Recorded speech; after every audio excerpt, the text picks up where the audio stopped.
Selamat pagi untuk kawan-kawan semua yang sudah gabung. Ya, hari ini ada dari Indobot, CAS, Amtis, Educourse, WeHub. Jadi kita kenalan dulu ya. Mungkin cuma sebutin nama dari mana. Terus ini masih pada baru apa udah berapa kali ya ketemu sama Indigo? Paling gitu aja. Ya, yuk silakan deh.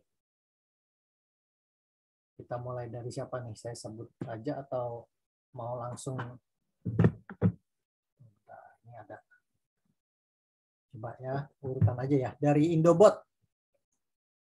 Ya, halo selamat pagi Pak Arya, Pak Samuel, salam kenal. Saya perkenalkan saya Rahma dari Indobot. Kebetulan untuk saya sendiri hari ini baru pertama kali bertemu gitu ya dengan Indigo dalam event pelatihan ini. Nah, sebelumnya biasanya sama Pak Obi langsung. Cuman karena hari ini kebetulan kita juga ada kegiatan gitu, jadi Pak Obi tidak bisa hadir. Jadi diwakilkan saya dulu. Oke, Gitu. makasih. Ya, sama-sama Pak. Ya, kemudian dari CAS ya, bacanya gimana nih? Dari CAS. Ya, selamat pagi. Ya.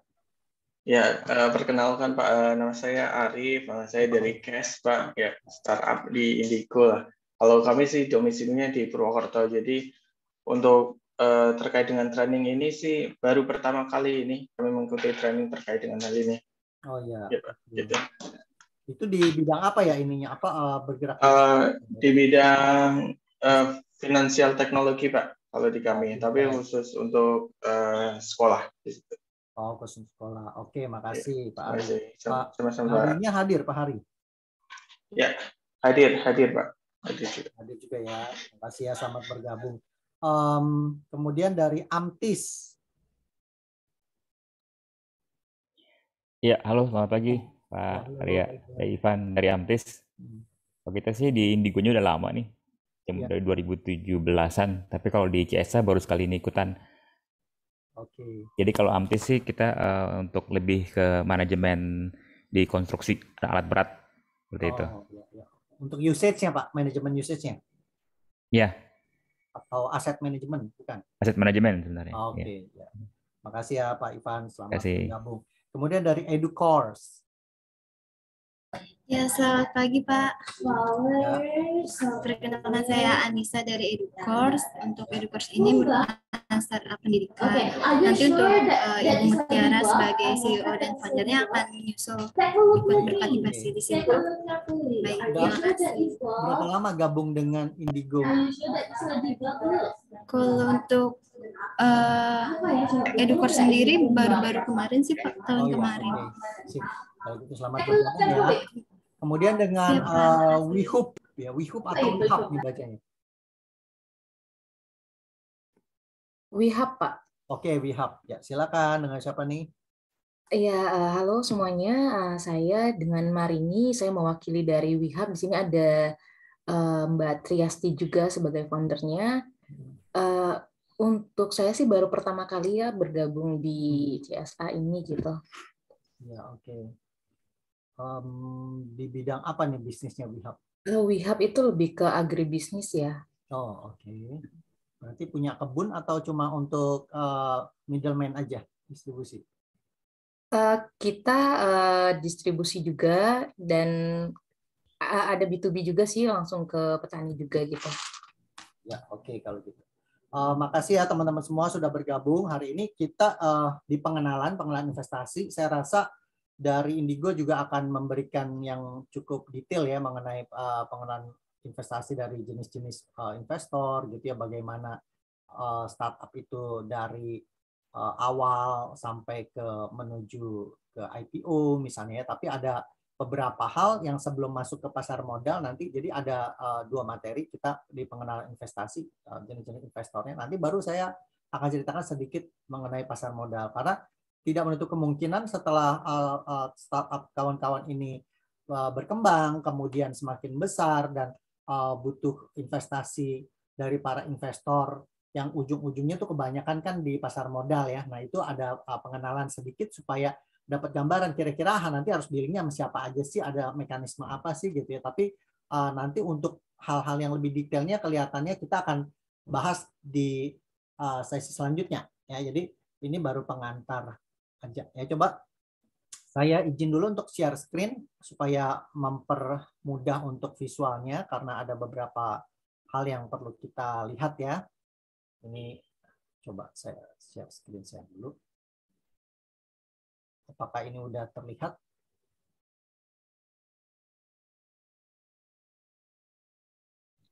Sudah terlihat, Pak. Lihat ya. Sebentar.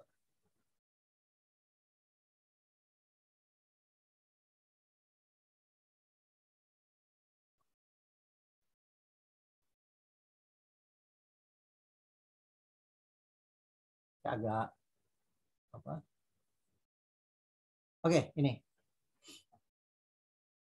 Sebenarnya kalau untuk mengenai investasi ini kita belum masuk ke yang pasar modal ya, tapi kita lihat dulu bagaimana definisinya biar refresh gimana sih investasi itu apa. Suara saya udah cukup jelas, kawan-kawan bisa menangkap visualnya juga ya, visualnya dan suara saya. Bisa konfirmasi di kolom chat. Cek, oke, bisa jelas ya. Oke, thank you. Nah, jadi kalau kita ngomong soal investasi ya, investasi itu sebenarnya apa sih investasi? Investasi itu artinya menaruh dana ya untuk atau melakukan komitmen dana.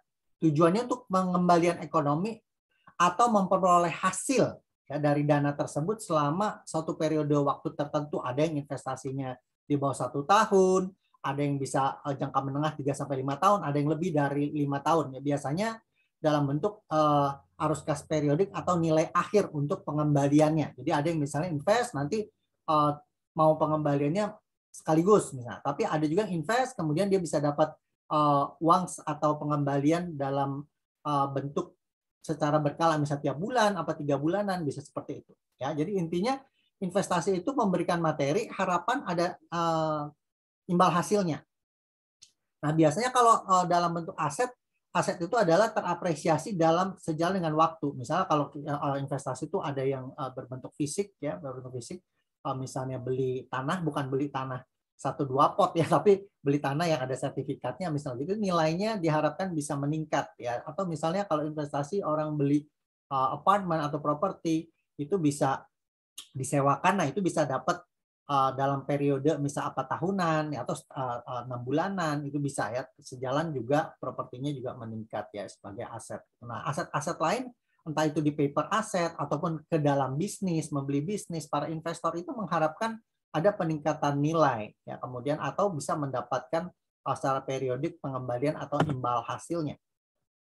Nah, kemudian apa sih bedanya ya kalau orang lakukan investasi itu dengan cara memberikan hutang ya, dalam bentuk hutang. Jadi kayak biasanya kalau ada beberapa instrumen yang nanti kita masuk ke sana, instrumen investasi itu bisa berbentuk misalnya surat hutang ya seperti misalnya obligasi atau yang lain yang dalam jangka pendek. Nah, atau masuk ke dalam modal. Apa sih perbedaannya ya? Karena appetite-nya para investor ini beda-beda. Ada yang memang sukanya memberikan pinjaman ya, tapi ada juga yang lebih suka menjadi pemilik ya, atau kalau modal atau equity. Nah, ini berbeda nih antara yang sebelah kiri nomor 1 dan yang nomor 2 ya, ini berbeda. Nah, bedanya apa sih gitu ya? Karena para pebisnis itu juga nggak selalu mau ada orang yang ikut menjadi pemilik. Biasanya untuk mereka yang berharap tetap menguasai bisnisnya sepenuhnya itu lebih suka mencari investor tipe 1 ya, yang mereka memang memberikan dana kemudian nanti kita kembalikan ya seperti itu. Jadi atau diberikan bagi hasil gitu seperti itu dari kalau misalnya yang tidak mau berbentuk bunga ya. Jadi imbal hasilnya biasanya itu interest atau disebut bunga atau bagi hasil ya. Tapi pokoknya harus dikembalikan. Nah, kemudian nanti surat hutang itu bisa nggak dioper alih gitu ya, diperdagangkan bisa ya, tapi biasanya peluang untuk meningkat nilainya nggak terlalu besar ya. Biasanya memang ada fluktuasi harga, bisa naik turun surat hutang itu, tapi nggak terlalu besar peningkatannya, nggak bisa diharapkan terlalu besar ya. Nah, kalau perusahaannya kemudian gimana kalau bisnisnya nggak jalan, kemudian harus dilikuidasi ya kalau misalnya dianggap bangkrut gitu. Nah, biasanya itu akan mendapatkan prioritas untuk dibayarkan terlebih dahulu. Ya, jadi kalau hutang itu wajib dibayarkan duluan. Ya, beda kalau seperti modal. Kalau modal itu kalau sebagai pemilik perusahaannya misal harus dilikuidasi, bangkrut, itu harus bayar hutang. Kalau memang hutang sama bank, hutang-hutang yang lain juga harus dibayar. Hutang sama karyawan, supplier, semua dibayar dulu. Nanti kalau ada sisa, nah baru sebagai pemilik itu paling akhir ya dapat pembagian sisanya itu ya, makanya biasanya ini berbeda bagi mereka yang senang investnya di resikonya lebih tinggi. Nah itu berani untuk jadi pemilik juga ya, tapi kalau mereka yang lebih mau lebih aman, yang dapat prioritas pengembalian duluan, itu akan menjadi investor tipe 1. Nah yang tipe 2 ini ada ininya juga ya, ada apa keunggulan bagi para pebisnis, karena pebisnis akan berpikir seperti ini, wah kalau minjam atau hutang ya, hutang itu berarti harus dikembalikan ya, terus wajib bagi hasil ya, tapi sedangkan kalau bisnisnya belum jalan, belum ada hasilnya gimana, kalau misalnya belum bisa bayar bunga gimana. Nah itu biasanya mencari investor yang menempatkan modalnya, nah itu nggak harus dikembalikan, kan pemilik ya, pemilik jadi sama-sama memiliki perusahaan. Nah, bisa naik nggak harganya? Bisa, ya bisa naik harga sahamnya, nilainya bisa makin tinggi. Nah, kemudian bisa juga dapat imbal hasil dari dividen, pembagian keuntungan kalau ada keuntungannya. Ya, kalau nggak ada keuntungannya tentu nggak ada yang dibagi. Nah, kemudian boleh nggak kalau ada keuntungan tapi nggak bagi dividen? Boleh nggak gitu? Misalnya ada nih keuntungan tapi nggak bagi dividen, boleh nggak? Atau wajib bagi kalau ada keuntungan dari bisnis? Dividen ini wajib nggak? Jawabannya tuh sebenarnya nggak wajib bagi ya. Jadi kesepakatan aja pada saat RUPS, rapat umum pemegang saham, nanti kesepakatan mau bagi apa enggak ya. Kalau misalnya ini masih tahap pertumbuhan, dimasukin ke retain earning. Jadi pendapat keuntungan itu bisa disimpan dulu untuk pengembangan bisnis misalnya, itu bisa ya. Atau dibagi sebagian. Mau berapa persen nih dari keuntungan? 20%, 80%, atau gimana ya, itu bisa lakukan kesepakatan ya seperti apa. Nah kemudian bisa diperdagangkan nggak sahamnya ya? Bisa ya, bisa diperdagangkan. Nah kemudian peluang untuk meningkatnya lebih tinggi dibandingkan surat hutang ya. Nah kemudian kalau perusahaannya bangkrut ya terakhir pembayarannya ya. Nah jadi secara prioritas seperti itu. Nah ini perbedaannya kalau diperhatikan, ini dapat dari Napkin Finance ya. Seperti surat utang ini ada surat utang ya, bisa obligasi disebutnya. Ini ada kontraknya. Kemudian utang-utang tuh sebenarnya kalau disebut utang bisa utang kredit card. Ada nih yang ngajarin pakai kredit card aja gitu ya ngutangnya ya.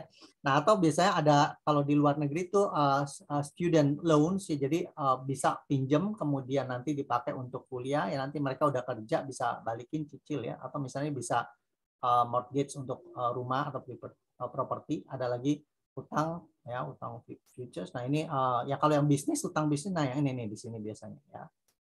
Ya bisa utang, ada pension payment, ada utang-utang ini surat utang ya, tax dan sebagainya. Bisa menolong bisnis untuk bertumbuh ya. Jadi keunggulannya seperti itu ya, tapi ya tentu jadi beban ya, beban harus dibayar ya, bahwa itu pembayaran. Jangan pikir bahwa uangnya masuk, ada uang cukup gede, enak nih ya, bisa dipakai untuk ini itu ya, terus gitu udah santai aja. Harus direncanakan dengan baik kalau memang ada investasi yang berbentuk hutang. Kapan pembayarannya, bayarnya gimana ya, apakah nanti pengembaliannya seperti apa, baik itu bunganya atau bagi hasilnya ataupun pokoknya. Ada yang misalnya cara gitu, oh nggak apa-apa, jatuh tempo nanti keluarin surat utang lagi aja, ngutang lagi seri berikutnya ya, jadi bisa perpanjang lagi gitu ya. Kalau memang bagus, masih dipercaya, kita pembayaran kuponnya atau bunganya baik, itu biasanya akan sangat mudah ketika mengeluarkan surat hutang, dibeli lagi oleh investor-investor yang berselera dengan bisnis kita ya, itu sangat mudah. Nah kemudian kalau yang berbentuk saham ya, kepemilikan ya, itu adalah apa yang dimiliki saham ya. Kalau ini yang utang ya, kalau yang tadi utang. Nah jenis-jenisnya bisa berupa saham. Saham itu apa sih? Nah saham itu adalah bukti kepemilikan perusahaan ya. Jadi memberikan equity atau sahamnya itu sebagai bukti kepemilikan. Jadi mereka yang menempatkan modal itu menjadi bagian dari salah satu pemilik juga, ya. Nah, kemudian bisa juga berbentuk aset ya, kalau home equity ya ada value-nya, ya memang utang juga nih, utang ya, tapi kepemilikan rumah atau asetnya. Nah, ada lagi bisnis. Nah, ini. Nah, sebagai pemilik bisnis itu perhitungannya adalah nanti dari aset dikurang sama hutang-hutang. Ya, itu yang disebutnya equity atau sahamnya. Karena ada perusahaan yang wah, gede banget nih perusahaannya, asetnya banyak di mana-mana. Tapi kalau ternyata utangnya juga gede banget, sebenarnya yang disebut sahamnya kecil, ya, jadi kecil. Atau bahkan bisa minus. Ya, kenapa? Karena ketika modalnya itu udah malah lebih besar hutangnya dibanding modalnya ya dari total aset itu. Kemudian bisa aja tergerus ya, karena sebagai bisnis, kemudian bisnisnya nggak menghasilkan, akhirnya uang modalnya lama-lama habis, itu bisa minus ya, utangnya malah yang besar. Nah, ini harus hati-hati, jangan melihat bahwa kalau asetnya gede itu pasti kuat perusahaannya ya, nggak seperti itu ya, mesti dicek lagi. Nah, ini beberapa investor berdasarkan statusnya ya. Nah, ini ada bank ya, bank dan financial institution ya, institusi keuangan itu bisa melakukan investasi di banyak hal. Nah, kemudian ada investor personal ya, nanti kita bahas ya. Ini satu persatu ya. Ini ada kita bahas sekilas ya beberapa yang cukup penting ya, yang bisa kita pelajari. Ini ada seed investor, mungkin teman-teman sudah cukup familiar dengan istilah-istilah ini, apalagi investor di startup ya, biasanya di tahap awal. Nah, biasanya nanti ketika sudah semakin besar itu bisa aja baru masuk ke pasar modal atau investor-investor besar seperti venture capitalist atau modal ventura ya. Tetapi pada tahap awal, apalagi kalau yang modalin masih kita sendiri atau pemilik bisnis sendiri, itu biasa suka disebutnya bootstrap ya. Tapi kita nggak bahas yang bootstrap hari ini. Kita lihat contohnya di bank dan institusi finansial ya. Nah, ini adalah pilihan yang tepat ya bagi para pendiri startup itu, karena nggak ada dilusi dalam pengambilan keputusan. Jadi kalau misalnya mau menentukan arah pergerakan dari sebuah bisnis ya, itu biasanya kalau ada pemilik-pemilik yang lain yang juga cukup dominan, kemudian punya opini yang berbeda, itu agak ribet ya untuk keselarasan pemikiran gitu. Kecuali semuanya pada yakin sama foundernya, terus dia boleh bergerak bebas sesuai dengan keputusan atau dia pemikiran dia, itu biasanya nggak terlalu digrecokin ya. Tapi kalau kemudian pada ribet-ribet nih, orang-orang masing-masing pengen memenang sendiri, itu agak puyeng tuh kalau ada pemilik-pemilik yang nggak selaras ya. Nah, jadi kadang-kadang para pendiri itu lebih suka ya udah deh kita pinjem aja, entah itu sama bank atau institusi keuangan lainnya yang non bank gitu ya, itu nggak usah ngurangin kepemilikan, nggak usah juga ada pemilik baru ya, cuma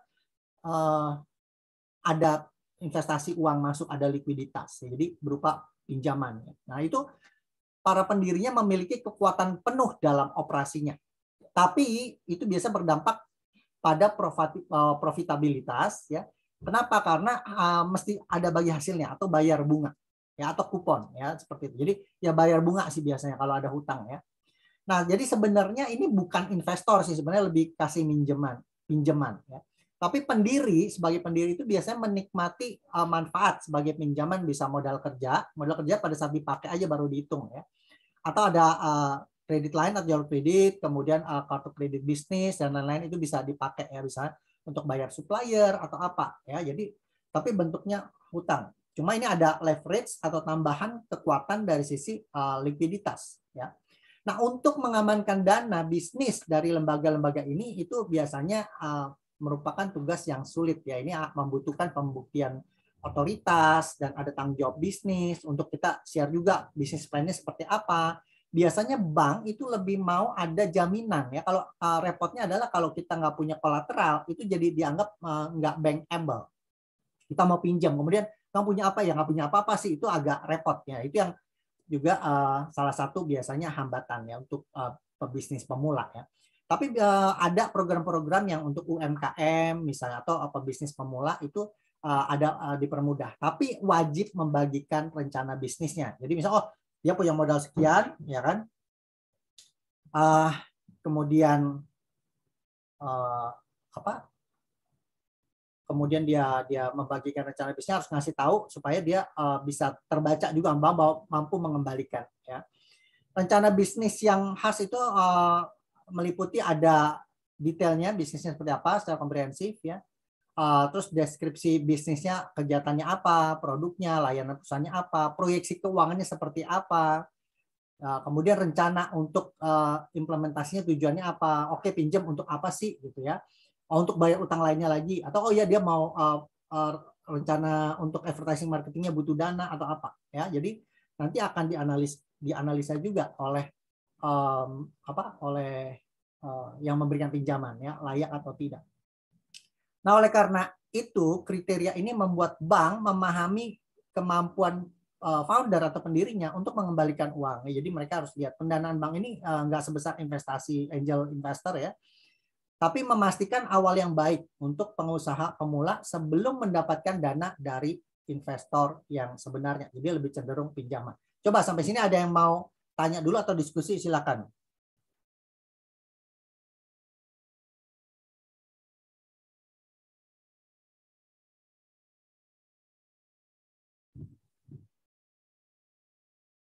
Cukup jelas sampai sini?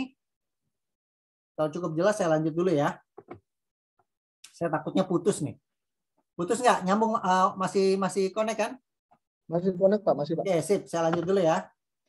Nah, kemudian yang personal investor ya, personal investor tuh apa sih investor personal? Biasanya ini ya teman-teman kita kalau kita share, saya punya bisnis nih ya, saya baru mulai start bisnis ini. Ya, kemudian kita kan senang cerita sama kawan-kawan, tapi ya nggak semuanya juga mau jadi pemilik sih ya. Biasanya pada saat kita sekedar cerita paling dianggap curhat ya, karena dianggap curhat. Tapi biasanya teman-teman atau anggota keluarga kita sendiri ya, kerabat atau kolega profesional gitu yang sangat mempercayai kita ya, pada itu bisa aja mereka minjemin uang ya, misalnya oh iya deh kamu lagi butuh pendanaan ya, silakan nih boleh deh pakai dulu deh uang gue gitu kan ya. Jadi bisa aja mereka membantu memberikan likuiditas ya, entah itu dipinjamkan ya atau mereka malah mau ikut serta ya, tapi bisa membantu biasanya. Nah, investor pribadi mungkin dia nggak mengizinkan untuk mengamankan banyak uang untuk bisnis ya, tapi bisa jadi sumber yang berguna untuk meningkatkan rilis produk atau prototipe sebelum menawarkan ke investor besar. Kenapa? Karena investor besar kadang-kadang mau lihat dulu ya, kayak apa sih barang kamu gitu ya, misalnya apakah memang udah bisa jalan apa enggak gitu. Ke tingkat kepercayaannya nggak sebesar dari teman-teman sendiri ya. Kayak kawan saya ada tuh yang ketika ada kawannya yang lain memulai bisnis gitu ya, walaupun belum terlihat berkembang besar, dia lagi tahap mau pengembangan, itu ada yang rela langsung memberikan uangnya gitu ya, bahwa walaupun ya nggak besar-besar banget, tapi ini boleh deh ini untuk kamu pakai untuk pengembangan bisnis gitu ya. Entah itu sekadar dianggap menolong atau mengharapkan pengembalian yang lebih baik ya, tapi biasanya orang-orang yang dekat itu bisa lebih percaya ya dibandingkan dengan investor yang kita tidak kenal sama sekali. Nah, seringkali para pendiri itu dapat dananya tapi nggak bagi kepemilikan ya. Nah, di sini ada referensi dari CNN Money, dia merekomendasikan ngatur perjanjian di awal para investor-investor pribadi ini, kalau bisa tuh berikan juga kepemilikan ya, walaupun persentasenya mungkin nggak besar, tapi seenggak-enggaknya investor itu akan semakin yakin bahwa dia jadi salah satu pemilik perusahaan. Nah, itu akan lebih baik seperti itu, tapi diatur perjanjiannya dulu supaya nggak ribut di belakang di kemudian hari ya. Jadi seseorang harus mengajukan perjanjian tertulis ya, atau ada surat promise namanya. Kalau di istilah keuangan tuh promissory notes gitu ya, kalau memang utang ya, bayarnya gimana, terus nilai yang akan diuntungkan oleh jenis investor itu seiring dengan peningkatan startup ya. Jadi kalau udah meningkat sekian berarti nilainya udah berapa, itu seenggaknya di awal dikasih gambaran ya. Nah, personal investors ini relatif kalau yang punya network cukup baik ya itu bisa besar juga. Karena ada orang yang cuma punya teman mungkin cuma 2-3 orang Tapi ada juga yang punya teman 200-300 orang ya yang berminat gitu. Kalau masing-masing kasih mungkin 10 juta, 10 orang baru 100 ya. Tapi kalau yang punya 100 orang 1 miliar juga dapat gitu ya. Jadi tergantung dari networknya masing-masing. Nggak selalu kalau personal investor juga uangnya nggak besar, nggak juga ya. Tapi kalau dia networknya besar, bisa dia dapat banyak uang ya. Ada teman-teman yang percaya kasih langsung 50 juta, 100 juta misalnya. Ya, dia punya 100 orang itu akan cukup besar. 100 juta kalau 10 orang aja udah 1 M. Ya, tapi kalau punya 100 orang yang berani ngasih 10 juta kan gede juga ya, bisa 10 miliar. Nah, jadi teman-teman selanjutnya kita lihat yang juga marak di fintech ya. Di fintech itu ada peer-to-peer lenders ya, peer-to-peer lenders itu atau P2P sekarang itu kayaknya entah udah moratorium atau semi moratorium ya kalau izin untuk peer-to-peer atau fintech ya. Sekarang karena banyak penipuan juga di fintech ya. Jadi sangat hati-hati pemerintah untuk memberikan izin official yang baru untuk para untuk yang bisnis P2P ya.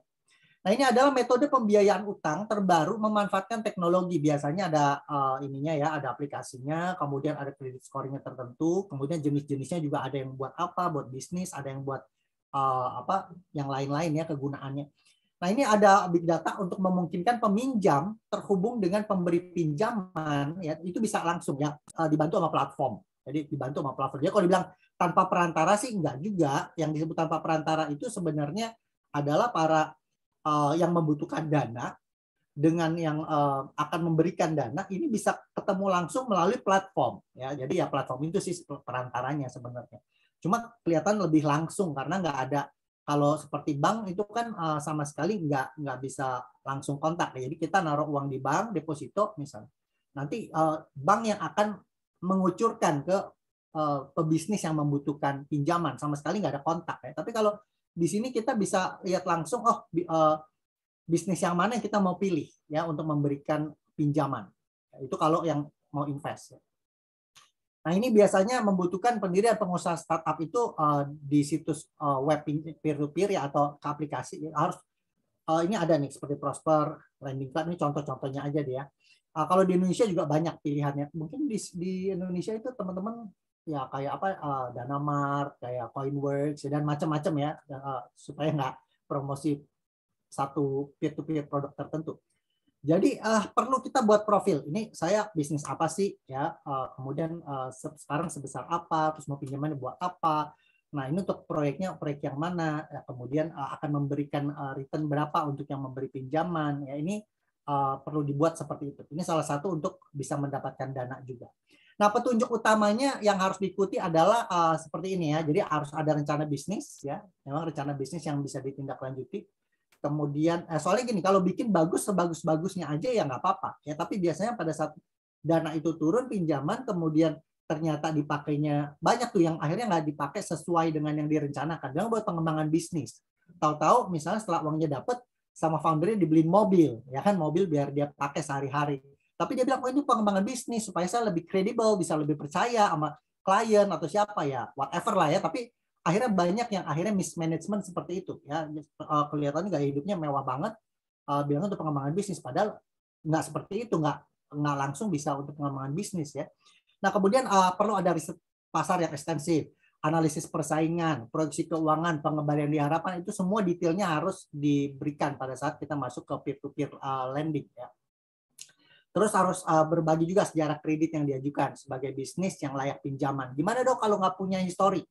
Sebelumnya nggak pernah minjem, pertama kali mau minjem ya nggak apa-apa ya. Kadang-kadang ada juga kok lenders yang mau kasih pinjaman perusahaan-perusahaan yang benar-benar baru, ada ya, dia akan ukur resikonya masing-masing.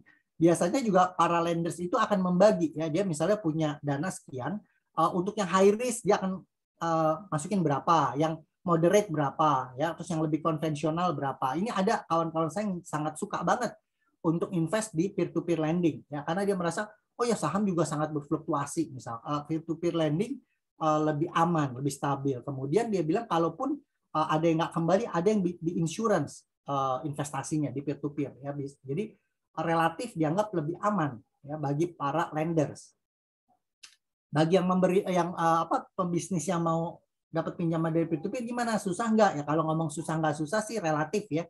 selama syarat-syaratnya dipenuhi, biasanya ketika masukin ke peer-to-peer lending ada aja yang berselera walaupun high risk. Ya, kalau misal, jadi yang konservatif ada, yang moderate ada, yang agresif berani high risk juga ada. Ya, jadi nggak usah khawatir juga kalau mau dicoba silakan.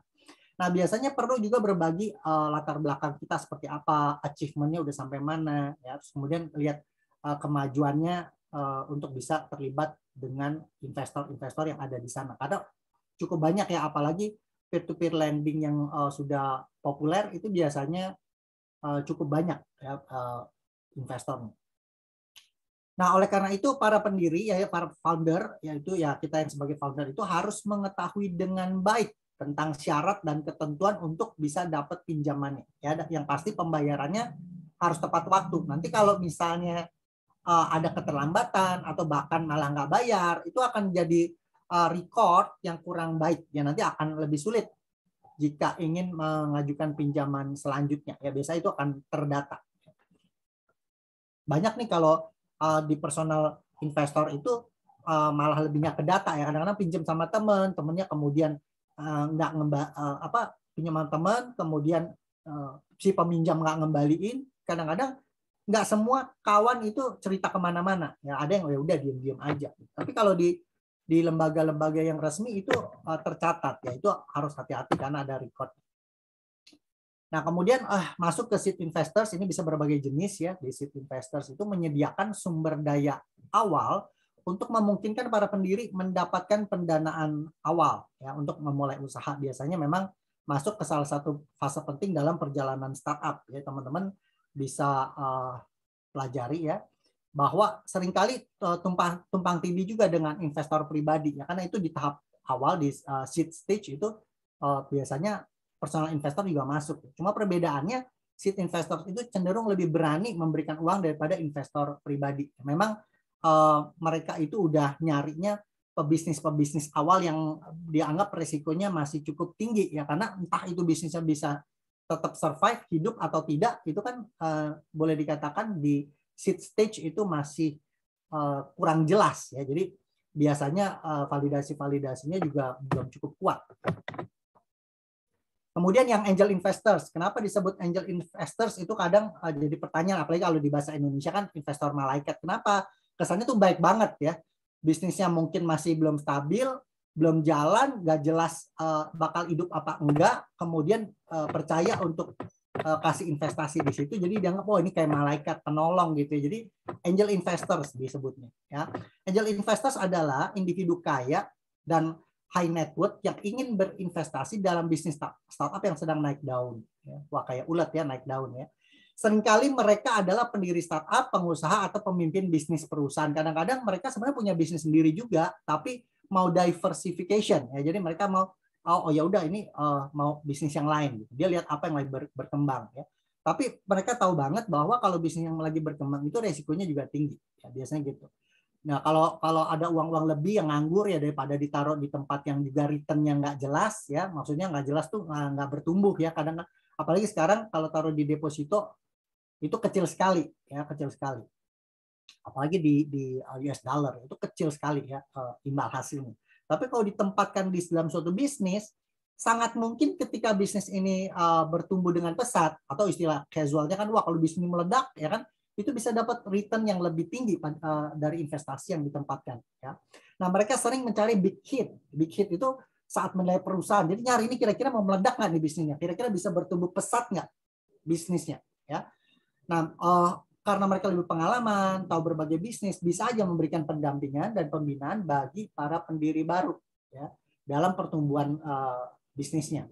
Bisa kasih saran, solusi ya untuk masalah-masalah yang potensial. Bisa aja masalahnya belum, tapi dia tahu, oh coba ini kamu perhatikan bagian sini gitu. Mereka udah lebih pengalaman, mereka tahu bahwa ini penting untuk diperhatikan supaya nggak masuk dalam masalah di masa yang akan datang. Nah, biasanya angel investor memberikan modal satu kali ya berdasarkan jangka waktu yang berbeda tergantung tingkat bisnisnya. Sering mempertimbangkan ekuitas perusahaan saat meminjamkan uang. Jadi biasanya pas saat saya minjemin, misalnya gini, oke, kalau lu nggak bisa balikin, nanti saya jadi pemilik ya, misalnya jadi kayak convertible bond.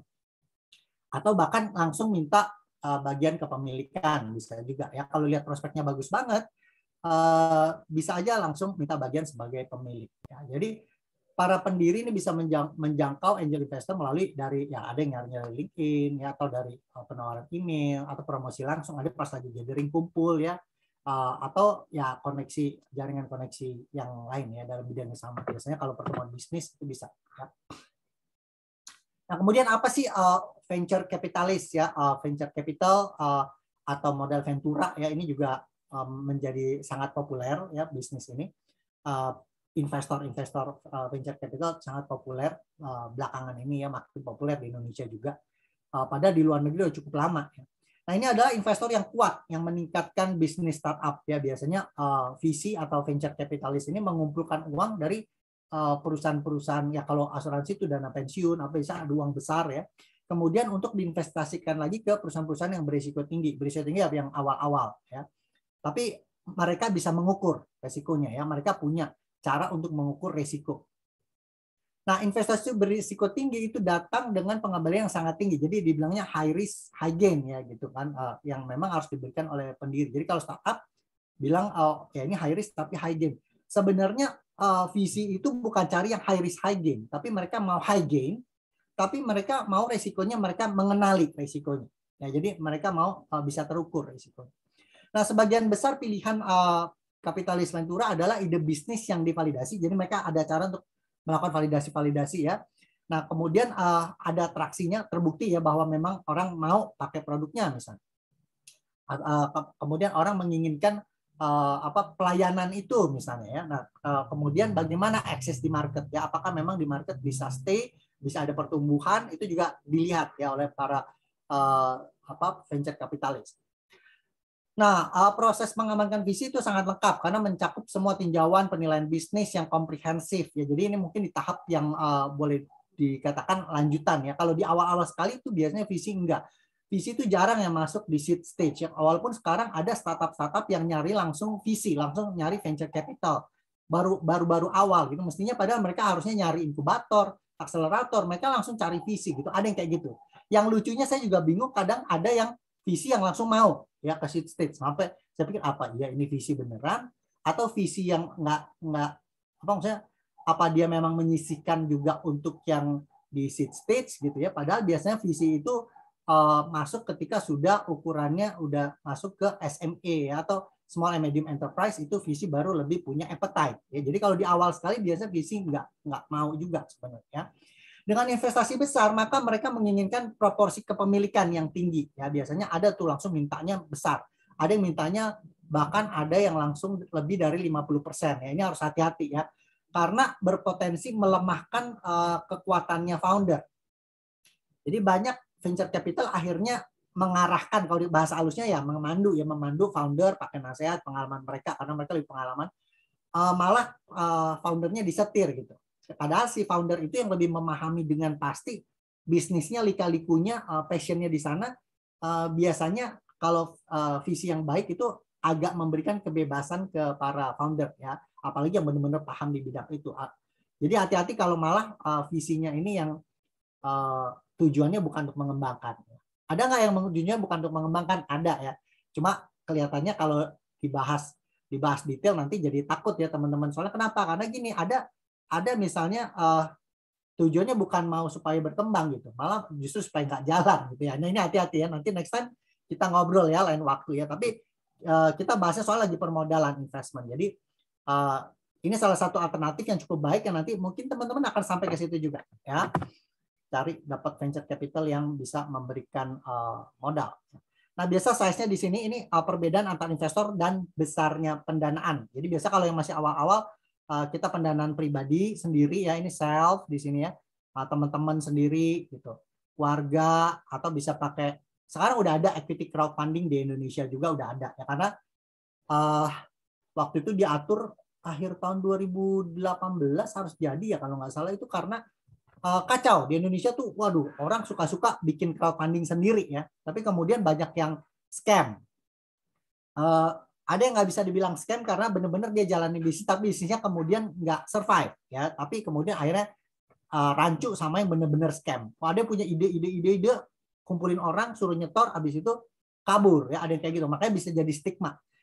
Kalau udah ngomong gue ada ini nih tawaran investasi. Orang sekarang udah pada takut karena ada banyak investasi bodong, atau orang malah memang sengaja bikin ide bisnis supaya orang masukin uang, habis itu dia kabur. Itu ada yang kayak gitu, banyak ya. Makanya akhirnya diatur oleh pemerintah equity crowdfunding ya.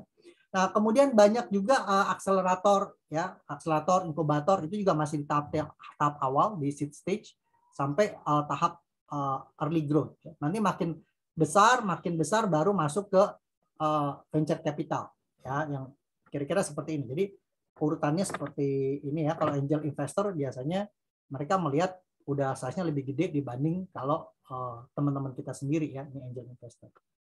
Ada beberapa bisnismen sekarang juga udah mulai melirik ya. Mereka bikin divisi khusus untuk jadi angel investor atau masuk ke venture capital.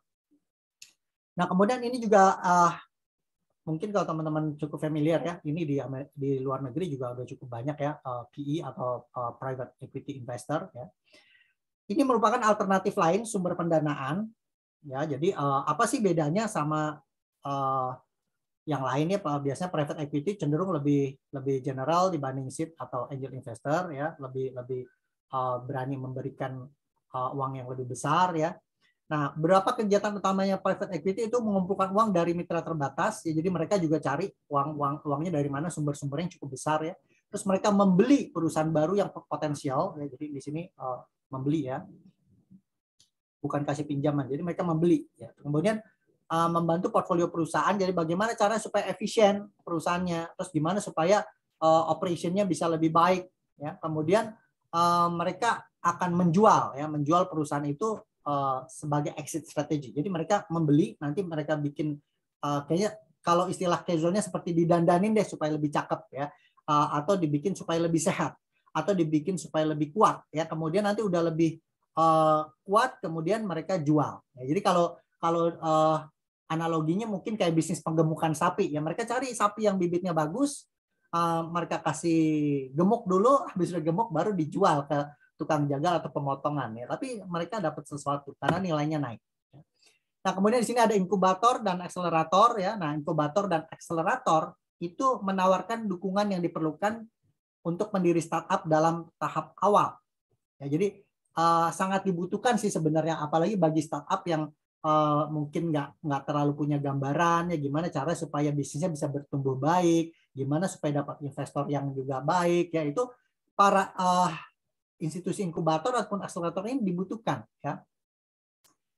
Lebih baik program inkubator ini dalam menawarkan pelatihan dan bimbingan untuk meningkatkan jaringan bisnis, karena ada pebisnis yang sebenarnya nggak bisa ketemu sama para investor ya. Nah, kemudian program akselerator bisa mempercepat aktivitas bisnis untuk mencapai fase selanjutnya dengan lebih cepat ya.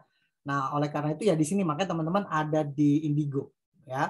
Jadi di tahap-tahap ini akan sangat terbantu dengan adanya arahan-arahan ya, atau pengetahuan, wawasan yang baru atau skill baru yang ditambahkan ya. Nanti setelah ini sesi-sesi selanjutnya bagaimana valuasi startup ya, bagaimana baca laporan keuangan, itu nanti kan akan diberikan juga ya, supaya teman-teman dapat wawasan lebih baik, dapat skill lebih baik ya. Jadi tentu akan sangat berguna bagi pengembangan bisnis. Nah, ini crowdfunding platform ya. Crowdfunding itu bisa juga, kalau di Indonesia mungkin yang resmi gitu ya, crowdfunding yang resmi juga agak terbatas karena diatur dengan regulasi. Ada beberapa hal yang saya perhatikan agak repot sih ya, jadi agak sulit ya. Mungkin pemerintah mau membatasi resiko dari para investor jadi pada saat crowdfunding ya. Tapi jadi kayak nggak terlalu fleksibel juga ya. Ini bukan kritik ke pemerintah, tapi menurut saya orang-orang di Indonesia memang sebagai investor bisnis itu nggak terlalu memadai ya literasinya. Oleh karena itu pemerintah mencoba untuk melindungi, jadi kayak membatasi beberapa aturan ya. Nah, tapi secara konsep umum, apalagi di luar negeri ya, kira-kira jadi bisa penggalangan dana secara online ya. Jadi exposure-nya lebih besar, orang bisa lihat oh ini ada bisnis baru, butuh dana ya. Sangat dimungkinkan untuk dapat kontribusi dana dari banyak orang ya. Jadi karena publik bisa ikut serta dalam investasi ke bisnis dari sebuah startup ya, atau bisnis baru.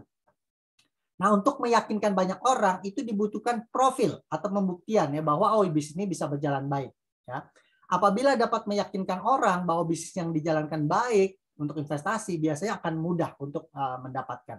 Ini juga stigma scam-nya juga banyak tuh. Jadi dianggap investasi bodong ya, karena banyak bisnis-bisnis yang masih terlalu awal, kemudian mereka masukin crowdfunding, kemudian orang-orang yang invest kecewa ya karena ternyata nggak jalan. Mereka udah nempatin dana, terus bisnisnya fail, nggak berkembang. Kadang ya apalagi kemarin pandemi ya, itu banyak bisnis startup juga tumbang atau mati suri dulu. Yang sekarang mulai start lagi. Ada tuh yang kontak saya nanya lagi, Pak ada waktu nggak? Kita mau konsul misalnya gitu ya. Itu baru lagi karena udah mulai bisnis kan mulai pick up lagi. Nah, kemudian ada nggak program pemerintah? Ada ya yang membantu seperti para UMKM ya. Nah, itu umumnya ada perbedaan regulasi tiap negara ya.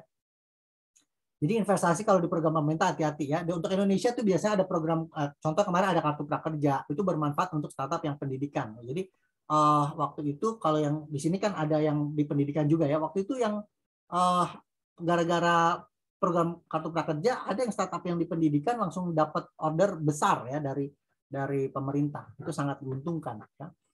Ya, itu salah satu contoh ya. Ada contoh-contoh lain. Nah, kemudian ada berbagai banyak sumber investasi lain ya, masing-masing ada kriteria sendiri ya. Penting buat startup tuh memahami dan mengidentifikasi tipe-tipe investasi dan investor yang ingin didapatkan karena karakternya lain-lain ya. Nanti teman-teman bisa pelajari lebih lanjut ya. Ini kan sebagai katalis atau trigger ya. Awal dasarnya kira-kira seperti ini, nanti bisa cari tuh karena banyak sekali jenisnya, apalagi di luar negeri udah sangat advance ya, produk-produk keuangan juga ya, apalagi misalnya kayak hedge fund, kemudian alternative investment itu juga mulai melirik untuk bisnis-bisnis yang cukup legit, yang cukup bagus ya, itu bisa menjadi perhatian mereka. Nah, ini yang kita juga nanti akan pelajari secara detail ya teman-teman. Kalau bisa diperhatikan mereka yang masih baru pasti kan di sini di pre-seed ya, kemudian di seed fase seed ya, terus startup di sini. Baru kemudian ke pertumbuhan, emerging growth, baru ke development. Makanya biasanya ada startup yang masih baru mulai, mereka langsung bilang, saya kalau mau IPO gimana? Ya, nah, sebenarnya untuk IPO itu jalannya masih cukup panjang ya sebelum sampai ke IPO. Nah, cuma kelihatannya di bursa juga mulai mewadahi bisnis-bisnis baru. Jadi ada disebut acceleration board ya, sebelumnya itu development board sama main board ya, papan utama dan papan pengembangan. Tapi sekarang ada papan akselerasi. Saya perhatikan bahwa ini adalah salah satu wadah yang dikembangkan untuk membantu mereka yang mau mencari dana di crowdfunding. Ya, jadi kalau equity crowdfunding itu biasanya ada lagi penyelenggaranya ya, aturannya berbeda. Tapi kemudian bursa menangkap bahwa ya udah kita bikin juga aja supaya bisa equity crowdfunding di papan akselerasi. Jadi kalau mereka yang mau menempatkan dana di bisnis-bisnis baru, nggak harus bisnisnya udah untung, itu udah boleh IPO di papan akselerasi ya, di acceleration board. Itu aturannya agak lebih mudah ya. Tapi hati-hati kalau teman-teman tahu saham harganya paling rendah 50 misal. Kalau yang di papan akselerasi bisa rendah, lebih rendah dari 50 ya, bisa ke 49, 47, 30, 20 bisa sampai ke Rp1 ya. Jadi itu agak berbeda. Cara mempersiapkan juga agak berbeda, kemudian ya lebih mudah ya syarat-syaratnya. Jadi nanti teman-teman kalau yang udah berminat pengen masuk bursa duluan, pengen cepet ya coba pelajari aturan di acceleration board ya. Nah, ini sekilas investor-investornya ya, para kawan-kawan atau keluarga itu di sini di pre-seed atau di seed stage ya, atau seed phase. Nah, ini angel investor di sini ya. Ini venture capital yang early stage. Nah, biasanya venture capital yang lebih besar itu di sini. Nah, mereka lebih suka di sini nih pas sudah ada pertumbuhan ya. Jadi udah masuk sebagai startup ya, kemudian udah masuk pertumbuhan. Nah, ini mereka lebih suka di sini ya. Nah, baru ini yang lebih formal ya, biasanya udah di mezaninnya udah 3 dan ke atasnya biasanya ya. Nah, ini udah jamin udah jadi small and medium enterprise. Nah, sekarang saya akan masuk sekilas mengenai pasar modal ya, teman-teman. Saya izin dulu, ini saya stop share. Kemudian saya akan berikan pengenalan yang di pasar modal. Sementara itu kalau ada yang ingin berdiskusi atau mau bertanya, saya persilakan supaya bisa lebih jelas mungkin ya. sebentar.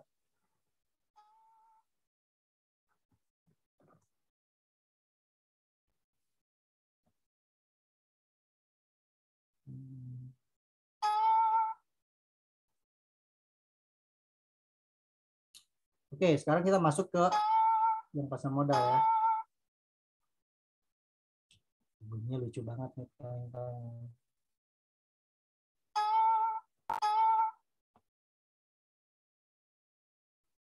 Bentar ya.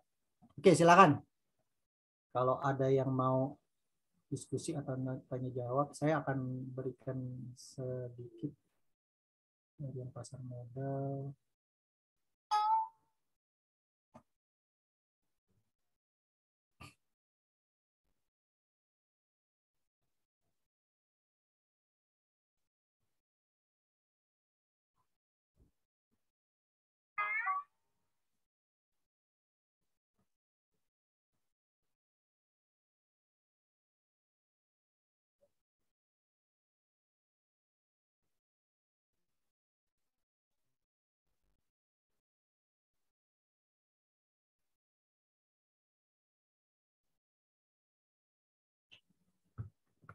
Saya lanjut dulu ya.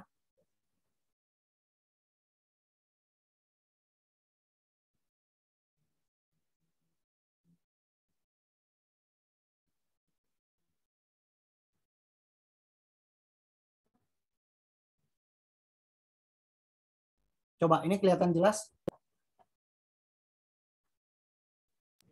Terlihat Pak, terlihat. Oke, sip. Nah, jadi kalau kita bahas ke pasar modal ya, di sini ada beberapa lembaga keuangan ya. Lembaga keuangan itu ada bank, ada non-bank.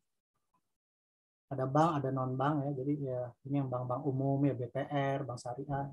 Nah, kemudian perusahaan sekuritas itu ada yang sebagai perantara pedagang efek, jadi broker ya. Kemudian ada yang underwriter yang urus IPO, penjamin emisi disebutnya. Nah, ada yang disebut manajer investasi. Itu dia ngelola seperti bikin reksadana, jadi ngelola dana yang masuk oleh masyarakat untuk kemudian mereka belikan perusahaan-perusahaan yang sudah listing di bursa efek. Ini ada perusahaan pembiayaan multi finance, yaitu bisa untuk leasing, untuk consumer finance, ya, untuk factoring ya. Nah, ini ada modal ventura. Ya, kemudian ada perusahaan pembiayaan infrastruktur. Nah, ini lembaga-lembaga keuangan kayak gini, ada mutual fund, ini reksadana ya, ada hedge fund. Mungkin di Indonesia nggak terlalu populer ini karena jarang yang bikin hedge fund ya. Nggak cukup dikenal umum karena dianggap alternatif investment. Tapi perusahaan-perusahaan asuransi karena mereka ngumpulin dana besar, kemudian mereka memikirkan juga ini dana mau dikemanain. Nah, itu ada yang masuk ke seperti ke pasar modal ya.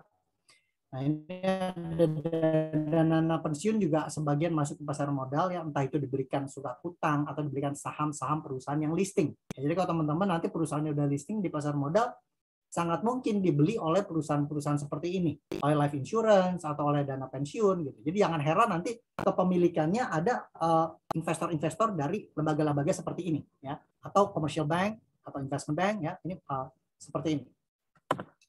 Nah, apa itu pasar modal ya? Pasar modal atau capital market itu adalah dari mereka yang membutuhkan dana ya, membutuhkan pendanaan atau uang. Nanti yang ada lagi yang disebut efek. Efek itu apa ya? Efek itu adalah surat berharga yang dapat diperjualbelikan.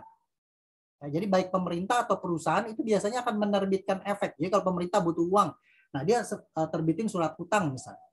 Ya, itu namanya efek. Untuk ditukarkan dengan dana dari yang punya uang, ya, punya uang untuk investasi. Nah, ini ada investasinya, investasi jangka pendek, jangka panjang. Ya. Nah, jadi menukarkan antara efek itu dengan uang ya, untuk dengan dana. Jadi kalau kita punya perusahaan, kita mau dapat pendanaan ya kita tukarkan dengan efek-efek itu apa ya? Bisa saham, bisa sebagai bentuknya surat hutang ya, itu bisa seperti itu. Nah, keuntungannya apa nih kalau ke pasar modal? Ke pasar modal bisa mendapatkan dana cukup besar ya, dan kemudian tidak ada batasan ya. Jadi maksudnya lebih ada kebebasan mau dipakai untuk apa ya. Kalau bisa bilang, oh saya mau pakai buat bayar utang lagi, boleh. Saya mau pakai di pengembangan bisnis, boleh. Ya, dan cukup fleksibel. Nah, kemudian solvabilitas perusahaan ini membaik ya, cukup tinggi. Nah, nanti teman-teman akan belajar nih di sesi selanjutnya ya, untuk seperti dievaluasi ataupun dibaca laporan keuangan. Apa itu solvabilitas ya? Kalau kelihatan oh ya ini lebih mampu bayar hutang ya, itu solvabilitasnya lebih baik ya. Dan kemudian tidak bergantung pada bank ya atau lembaga keuangan yang memberikan pinjaman kita harus bayar bunga misalnya, itu nggak usah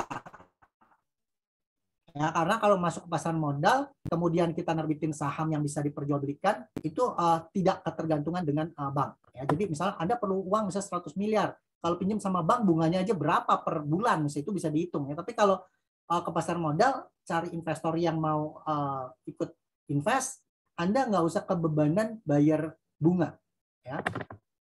Itu salah satu keuntungannya. Jadi untuk pertumbuhan ya, itu yang diharapkan dari para investor. Kemudian investor juga mengharapkan ada pembagian hasil melalui dividen ya. Kemudian juga mereka biasanya juga punya keuntungan untuk mendiversifikasi ya. Nah ini nih strukturnya pasar modal. Ini sekilas aja ya teman-teman. Sebenarnya di sini OJK dulu Bapepam, Badan Pengawas Pasar Modal, tapi sekarang udah OJK. Di bawah OJK itu ada bank, asuransi, pasar modal ya. Nah, jadi kalau orang bilang investasi, kemudian investasinya mungkin di emas atau di currency ya, valuta asing, itu nggak di sini ya, itu beda lagi. Jadi kalau perdagangan kontrak berjangka itu lain lagi, itu tidak di bawah Kementerian Keuangan ya, tidak di bawah OJK sebenarnya, itu di bawah Kementerian Perdagangan. Jadi kalau orang bilang oh, ini ada investasi bodong ya kan, kemudian itu berhubungan dengan perdagangan kontrak berjangka, itu sebenarnya nggak langsung di bawah OJK pengawasannya. Jadi kalau nggak ada yang lapor, OJK juga nggak tahu. Cuma banyak yang nyalain OJK, ini OJK gimana sih gitu. Mereka juga nggak tahu kalau nggak ada yang laporin ya, karena tidak di bawah Kementerian Keuangan langsung kalau yang investasi perdagangan yang seperti entah itu gold atau currency ya. Hati-hati ya. Nah ini untuk pasar modal, kepala eksekutif bidang pengawasan pasar modal ya. Kemudian ada Bursa Efek sebagai SRO, Self Regulatory Organization ya.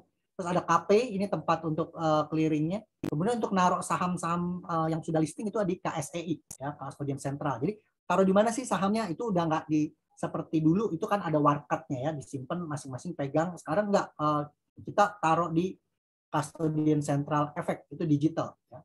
Nah, kemudian di bawahnya itu ada perusahaan efek ya atau sekuritas. Kemudian ada lembaga penunjang, ada profesi penunjang. Nah, kemudian ini para investor ya, ini investor di sini yang membeli saham-saham perusahaan terbuka ya. Nah, kemudian emiten. Nah, emiten ini perusahaan-perusahaan yang sudah terbuka ya, sekarang jumlahnya udah lebih besar, bukan 566 tapi udah lebih dari 700 sekarang ya. Nah, kemudian ada reksadana. Nah, di sini nanti kita lihat nih satu-satu ya, perusahaan efek, lembaga penunjang, profesi penunjang. Ini sekilas aja untuk wawasan untuk teman-teman bisa tahu ya. Jadi kalau mereka yang menerbitkan saham ya, mereka tujuannya untuk ekspansi, kemudian mereka juga untuk merestrukturisasi, mereka punya modal ya. Tapi ada pemindahan kepemilikan karena ada investor masuk berarti menjadi pemilik juga ya. Nah, ini yang self regulatory organization yang tadi ya, ada bursa. Kemudian ini yang clearing dan ini KSEI. Ya, mereka untuk penyimpanan, ya, penyelesaian. Ini clearing dan penjaminan di KPEI. Jadi dua ini fungsi KPEI, dua fungsi ini KSEI. Ya. Untuk listingnya jadi perusahaan terbuka atau jadi anggota bursa ya, untuk perdagangan itu di namanya Bursa Efek Indonesia. Ya, yang ini.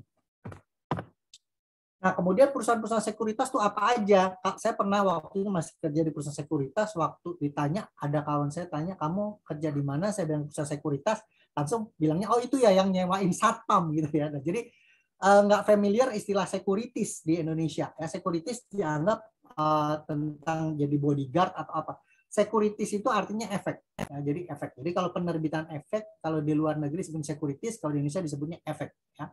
Nah, jadi kalau nanti mau listing di bursa itu harus ada penjamin emisi ya, penjamin emisi efek, itu namanya underwriter. Jadi kawan-kawan silakan nanti kontak sama underwriter ya, cari ya underwriter.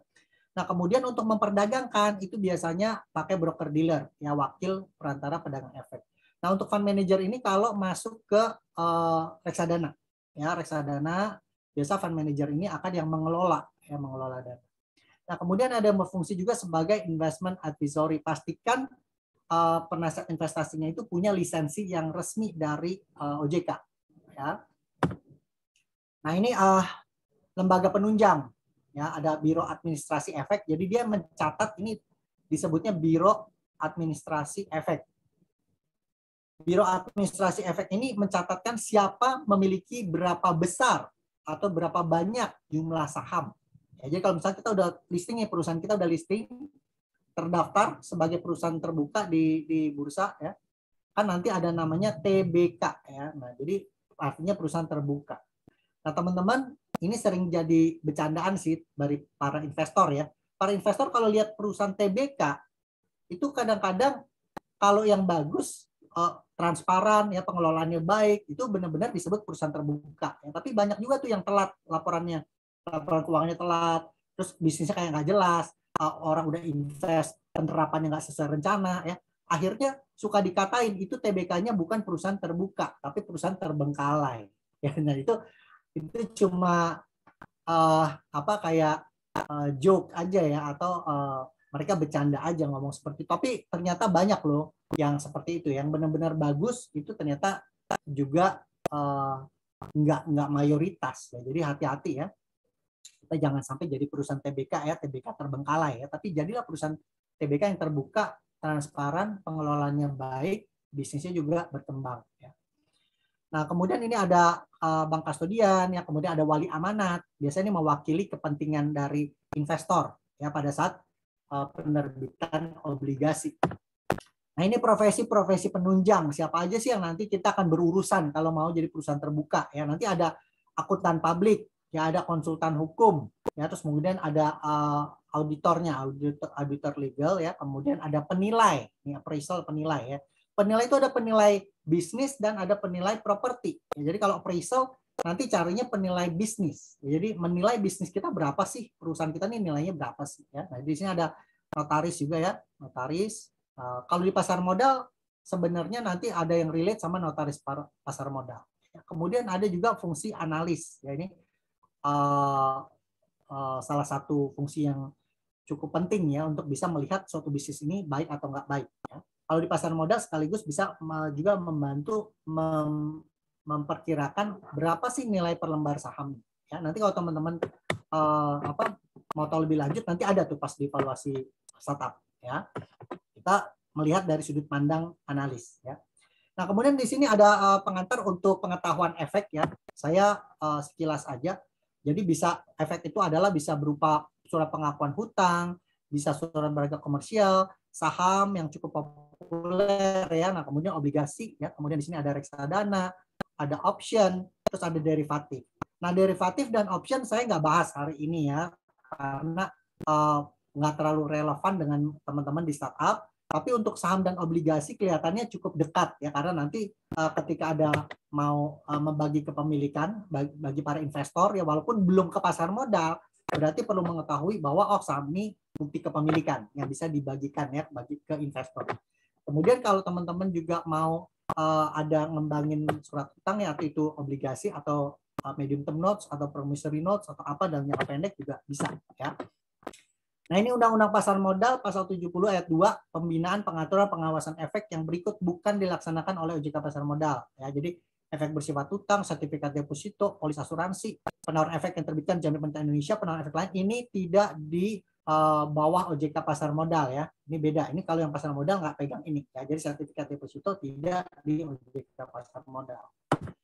Nah, jenis-jenis efek yang di pasar modal, nah ini ada obligasi, saham, derivatif, dan unit penyertaan kontrak investasi kolektif. Nah, itu yang terakhir saya nggak terlalu bahas, ya.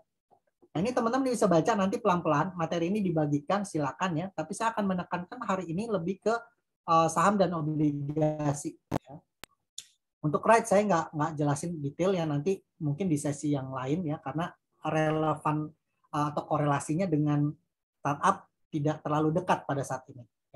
Nah, ini resiko-resikonya kalau mereka yang investasi membeli saham itu bisa capital loss, ya, bisa juga masalah resiko likuidasi, ini yang penting. Kalau misalnya nggak bagi dividen, biasa udah cukup paham sih investornya. Kalau untuk bisnis yang sedang bertumbuh, ya, itu biasanya malah investornya ngerti bahwa udah jangan dibagi dulu deh keuntungannya. Kalau bisa dijadikan pengembangan bisnis aja, ya, entah itu untuk ekspansi biasanya. Nah, ini ada risiko bisa delisting, ya. Delisting ini macam-macam, bukan cuma sekedar bangkrut aja. ada yang going private. Jadi wah untungnya udah bagus banget, mereka nggak mau di kepemilikan publik, mereka balik jadi private. Ya kayak Aqua Golden Mississippi itu dulu dia delisting bukan karena bangkrut, tapi karena dia nggak mau jadi perusahaan terbuka lagi, dia mau jadi perusahaan yang private. Ya. Nah ini keuntungan investor bisa capital gain, bisa dapat dividen. Ya. Kalau obligasi biasanya dapat bunga, ya bisa naiknya harganya bisa, jadi bisa capital gain juga. Ya cuma nggak seagresif di saham. Bisa juga dikonversi. Ya, ada yang utangnya bisa dikonversi jadi saham. Jadi ada utangnya yang misalnya wah kalau nggak kebayar atau misal sesuai perjanjian nanti berapa tahun kemudian misal 5 tahun lagi itu jadi berubah jadi saham, bisa dikonvert ya. Cuma keuntungannya kalau obligasi itu memiliki hak klaim pertama pada saat dilikuidasi. Jadi kalau perusahaan dilikuidasi dia harus dibayarkan duluan. Ya ini. Tadi di depan saya sudah sampaikan juga ya. Nah mengenai waran, kontrak investasi berjangka, reksadana, nanti teman-teman silahkan baca ini untuk tambahan aja ya, tambahan pengetahuan. Tapi saya nggak bahas detailnya hari ini. Nah di indeks harga saham gabungan ini sekarang ini dibagi ada sektor-sektor yang lebih banyak dibandingkan dulu ya. Jadi teman-teman bisa lihat di sini ada sektor-sektornya. Nanti bisnis kita dimasukin ke sektor yang sesuai ketika listing. Jadi kalau misalnya teman-teman yang tadi misal di infrastruktur masuknya ke infrastruktur, yang pabrik-pabrik di manufacture, yang berhubungan sama pertambangan di pertambangan ya, misalnya di sini yang berhubungan sama properti sama real estate di sini ya. Ini indeks-indeksnya sekarang udah ada indeks-indeks yang baru ya, nanti silakan dipelajari. Nah kemudian untuk obligasi, surat berharga, utang ya, jangka waktunya biasanya lebih dari 1 tahun obligasi ya, lebih dari 1 tahun ya. Nah, kemudian dapat kupon ya secara periodik ya, disebutnya interest, disebutnya bunga atau disebutnya kupon ya. Ini surat berharga. Terus ini ada wali amanat, terus ada pemeringkat ya. Biasanya Pevindo atau lembaga lain juga ada. Jadi pada saat kita terbit surat hutang itu ada pemeringkat dulu. Ini masuk investment grade atau tidak. Ya, kalau masuk investment grade, grade-nya berapa? Ada kode-kodenya ya. Kalau tidak masuk investment grade itu dianggapnya junk bond. Ya, surat hutang junk food gitu ya, ini junk bond ya, bisa dianggap gitu. Ini ada perjanjian perwali amanatannya tadi. Nah obligasi ini bisa diterbitkan, ini awasan aja ya teman-teman, bisa siapa yang nerbitin obligasinya. Jadi berdasarkan penerbitan ya, bisa milik negara atau swasta, BUMN atau swasta bisa. Berdasarkan kupon, ada yang kuponnya fix, ada yang floating, ada yang dicampur ya, ada yang zero kupon. Nanti ada yang bilang, kalau zero kupon nggak dapat kupon, ngapain investornya mau? Bisa, karena misalnya gini, dia nerbitin 100, nanti jatuh tempo akan balik 100 ya. Tapi waktu diterbitkan, orang bisa membeli dengan harga cuma 80 misalnya. Gitu. Jadi nggak pakai kupon, langsung potong di depan. Nah, jadi ada investor-investor yang gini, saya nggak mau deh kupon-kupon, nggak mau pakai bunga. Saya beli yang zero kupon. Langsung saya beli harganya diskon, langsung di depan harganya beli 80. Nanti jatuh tempo, misalnya 2 tahun lagi dapat 100 gitu ya, ada yang mau kayak gitu. Nah kemudian ini berdasarkan jaminannya ada secured atau unsecured. Unsecured yang ada jaminan, unsecured yang tidak pakai jaminan ya. Ada yang penempatannya ya, misalnya kalau diterbitin domestik atau asing atau global. Kemudian ada rating ya, kalau pakai rating ada investment grade, ada non investment grade ya, kayak tadi saya udah ceritain. Ada yang disebutnya callable atau non callable ya. Jadi kalau callable ya itu artinya bisa aja dipanggil sewaktu-waktu atau ditarik. Ya, jadi kalau misalnya gini, ini surat hutang 5 tahun, investor bersedia untuk dananya dipakai 5 tahun. Tapi callable, nah jadi bisa aja, oh perusahaan kita udah berkembang nih, pinjam uang, obligasi dalam 2 tahun berkembang baik, udah banyak duit, ngapain bayarin bunga atau kupon di tahun ketiga, 4, dan 5 kan, langsung di call aja, ditarik ya, ditarik obligasinya, kita bayar pokoknya. Ya itu bisa, itu yang callable. Kalau yang non callable ya udah, walaupun di tahun kedua udah makmur, banyak dana, cash rich sebutannya, itu kita nggak bisa batalin obligasinya, dipanggil gitu ya, obligasinya dibalikin pokoknya nggak bisa. Kalau non callable ya udah, mereka yang udah invest selama 5 tahun, mereka harus dapat terus kuponnya selama 5 tahun. Kalau ada yang saya udah nggak mau lagi deh, saya nggak suka perusahaan ini, atau misalnya dia udah nggak mau lagi, ya mereka jual aja, tapi tidak dikembalikan ke si emitennya atau perusahaannya. Ya, mereka bisa jual ke investor lain. Ya. Nah, ini convertible atau non convertible. Kalau convertible itu bisa dirubah jadi saham, kalau non convertible nggak bisa. Jadi kalau perusahaannya misalnya gini, kesulitan dana, nggak bisa bayar kupon, disebutnya default ya, nggak mampu bayar. Terus udah gitu gimana? Ya udah, dianggapnya default ya udah. Kalau nggak bisa balikin ya sudah. Tapi kalau yang convertible itu bisa berubah jadi saham, jadi kepemilikan. Jadi kalau dibilang lebih menguntungkan mana bagi si investor? Investor sih biasanya kalau yang bisa ngukur resiko, mereka lebih suka yang non convertible. Kenapa? Karena kalau non convertible mereka taunya uangnya balik, kuponnya dapat, uangnya balik, dan jadi prioritas kan, prioritas. Tapi kalau yang convertible itu biasanya yang request adalah si perusahaannya. Karena perusahaannya kalau ngelihat bahwa wah ini proyeksi kayaknya susah nih. Kalau nanti tiba-tiba harus keluar uang besar untuk balikin pokok. Nah, jadi mereka menawarkan, mau nggak convertible bond? Ya, kenapa? Karena dia bayar kupon, ketika jatuh tempo bisa aja nggak usah balikin pokoknya. Langsung si investor diajak jadi pemilik juga. Jadi uangnya nggak harus keluar besar. Ya, itu salah satu wawasan yang kita bisa manfaatkan lebih fleksibel pada saat menerbitkan surat utang. Ya. Jadi penting apa aja sih yang penting dari obligasi? Ya teman-teman harus perhatikan, baik itu kita yang nerbitin obligasi atau kita jadi investor. Ya, karena sebuah perusahaan itu boleh membeli perusahaan lain atau membeli surat utang perusahaan lain. Jadi kalau teman-teman sebagai perusahaan startup suatu saat udah cash rich untuk pengembangan juga udah bagus, sebagian mau investasi bisa aja beli obligasi atau saham perusahaan lain. Ya, jadi perlu paham juga. Nah, jadi jatuh tempo obligasi kita harus perhatikan berapa lama lagi nih, apa masih panjang, apa udah dekat. Ya, karena kita bisa aja beli bukan yang di primary market, bisa di secondary market. Ya, terus bunganya berapa sih kuponnya? Ya harus dibandingin sekarang bunga deposito berapa. Kalau jauh di atas bunga deposito berarti bagus dong returnnya misalnya gitu ya. Tapi biasanya agak mahal. Nah, kemudian jenis-jenis obligasi tadi udah ya jenis-jenisnya. Terus sifat-sifat khususnya gimana? Kayak tadi bisa di-convert atau tidak, ya callable atau tidak. Credit ratingnya gimana? Kalau credit ratingnya lebih bagus, biasa resikonya lebih terukur ya. Tapi kalau yang credit ratingnya kurang baik, itu biasanya resiko lebih tinggi. Tapi ada nih teman-teman ya, kalau perhatikan ada yang pernah komplain sama saya langsung nanya gitu ya.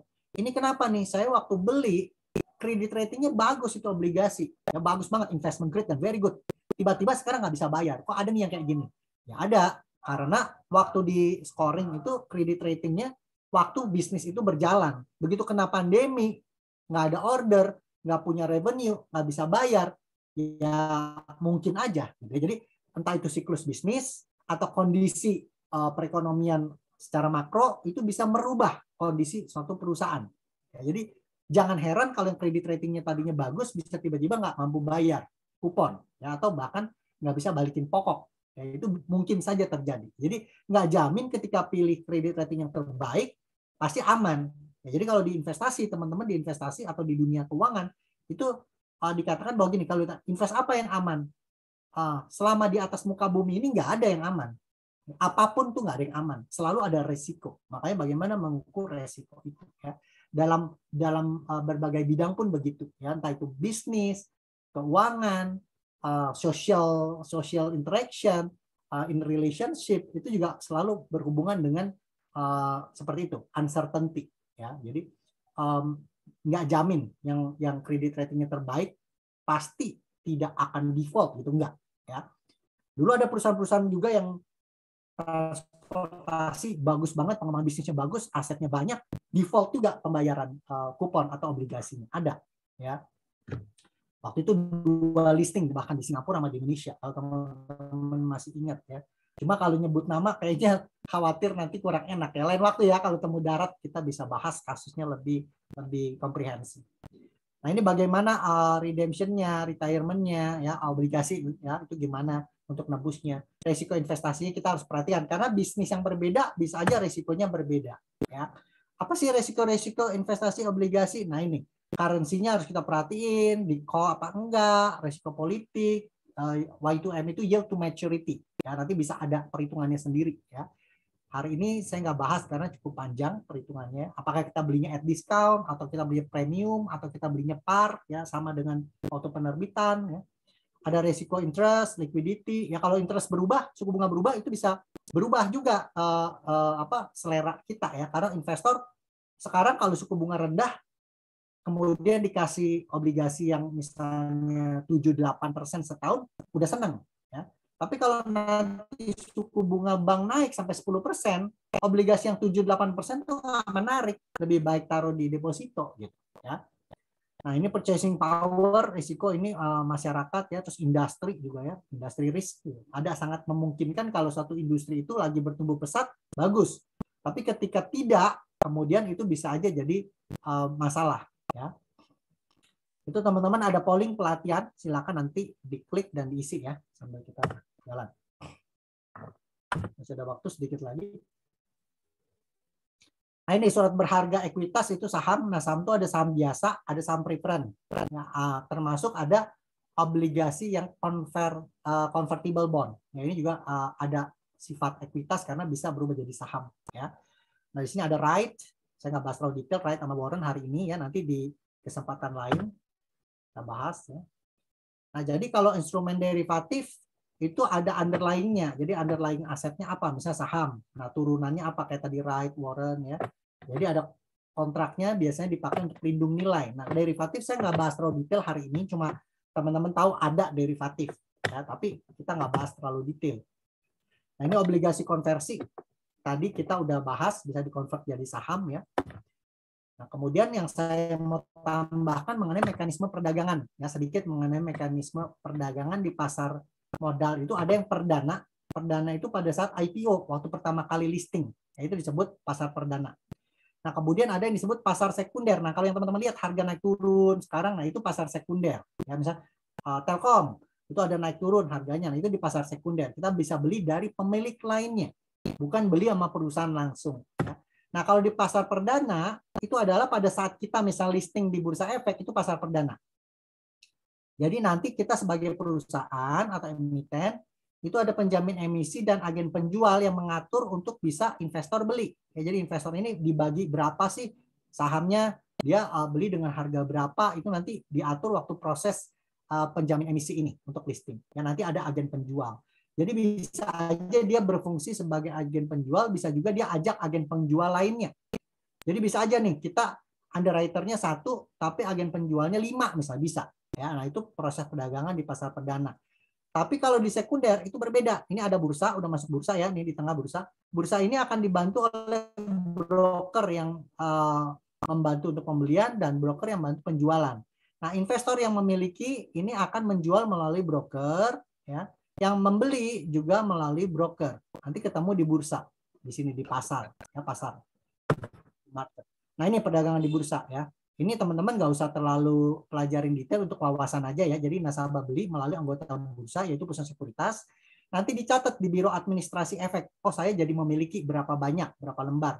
Anda punya 1 lembar pun atau punya 1 lot 100 lembar ya.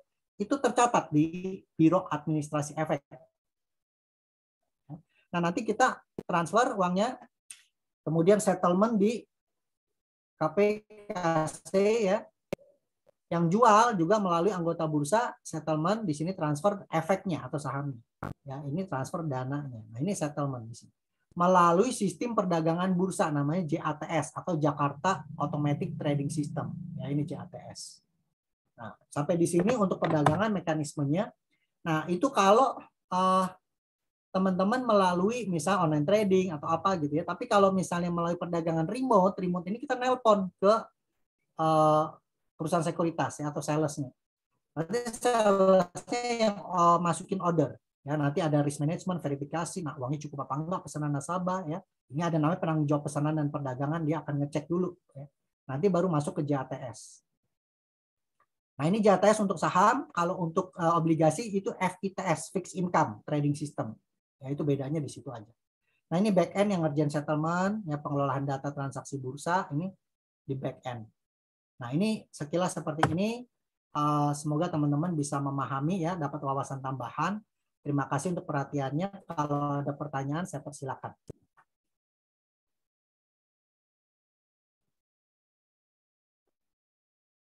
Ya, baik Bapak Ibu, untuk sesi tanya jawab sudah dibuka. Bagi Bapak Ibu yang memiliki pertanyaan bisa disampaikan di sesi ini.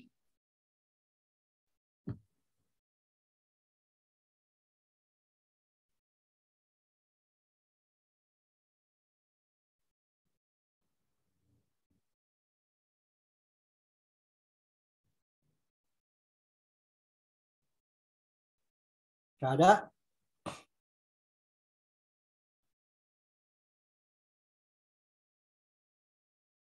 Nanti di sesi 2 ya, di sesi 2 mungkin teman-teman akan dapat gambaran yang lebih baik untuk laporan keuangan startup ya. Jadi ini menarik sih nanti ya. Menarik untuk dipelajari teman-teman untuk laporan keuangan. Jadi apa sih harus diperhatiin ya. Jadi, mungkin teman-teman yang udah background-nya dari keuangan memahami lebih baik ya. Oke, kalau nggak ada pertanyaan atau pertanyaannya belum kepikir, teman-teman silakan isi ya. Itu di kolom chat ada pollingnya sebagai salah satu bukti hadir juga ya.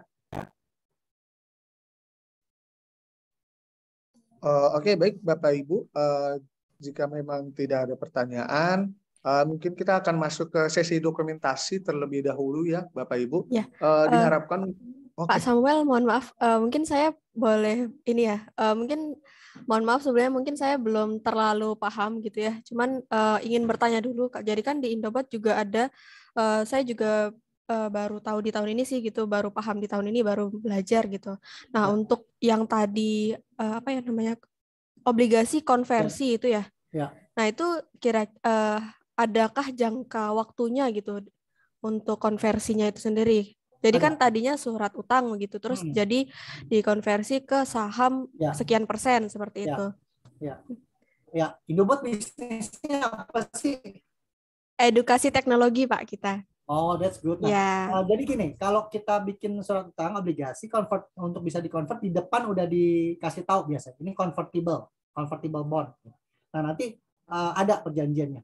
Misalnya apakah pas lagi maturity, ya kan convertible-nya di pada saat jatuh tempo ya pas mau pengembalian pokok misalnya itu bisa dikonversi, tapi itu biasanya pilihan, namanya convertible itu bisa pilihan, atau perjanjian pasti dikonvert misalnya, itu biasa di agreement-nya, di perjanjian awal udah ditentuin nih gitu.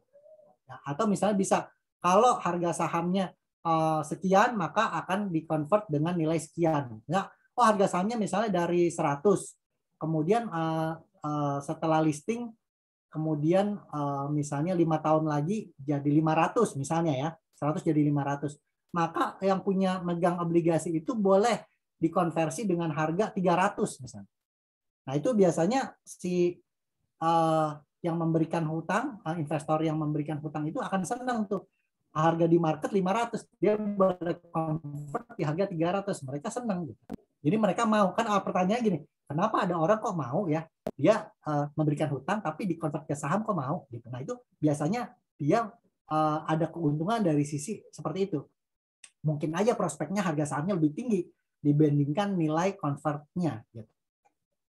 Tapi kalau mengenai waktu biasa di kesepakatan di awal sih, karena biasanya obligasi juga ada waktu maturity-nya kapan? Apakah 5 tahun, apa 10 tahun gitu.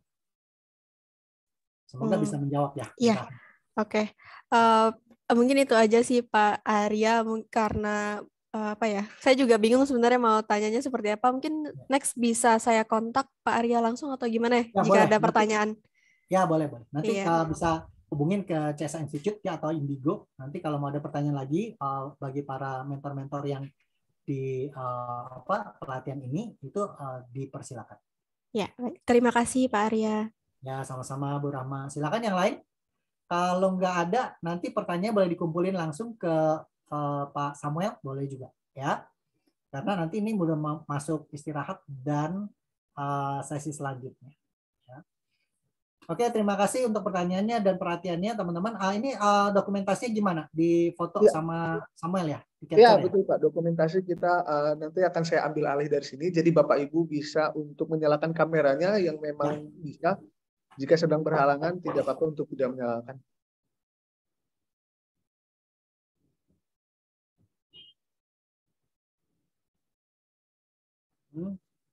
Oke.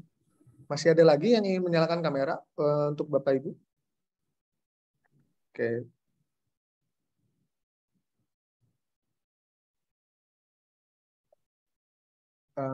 Oke. Ini sudah ya berarti ya. Oke. Untuk gaya pertama kita gaya kompeten terlebih dahulu, Bapak Ibu sekalian. Oke, kita gaya kompeten. Saya ambil alih dari sini dalam hitungan 3, 2, 1. Oke, saya pindahkan sebentar. Oke, sekali lagi gaya jempol kita untuk Pak Arya atas materinya hari ini. Oke, dalam hitungan 3, 2, 1. Oke, baik Bapak Ibu, untuk sesi dokumentasi sudah selesai. Pak Arya, terima kasih banyak atas materi yang disampaikan. Semoga bisa menjadi ilmu baru bagi Bapak Ibu semuanya. Terima kasih Pak Arya. Mohon maaf. Ya, makasih sama-sama semuanya. Izin pamit ya. Makasih Pak Jeffrey dan kawan-kawan semua. Sampai jumpa. Sukses untuk acaranya. Oke, baik. Terima kasih Pak. Ya, thank you. Saya izin live ya. Terima kasih banyak Pak. Terima kasih Pak. Terima kasih Pak Arya. Untuk Bapak Ibu, saya akan menyebarkan link post-test atas pelatihan ini.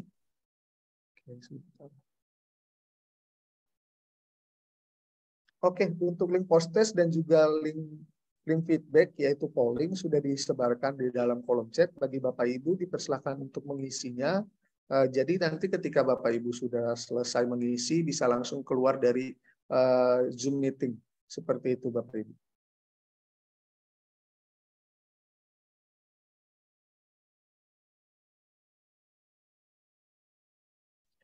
Ya, saya Samuel Henrico, pamit undur diri sejenak. Kita akan bertemu lagi nanti di sesi kedua pada pukul 13.30 seperti itu ya Bapak Ibu. Jadi sembari mengisi Bapak Ibu, saya pamit mohon undur diri. Kurang lebihnya mohon maaf. Selamat bertemu lagi nanti di sesi kedua.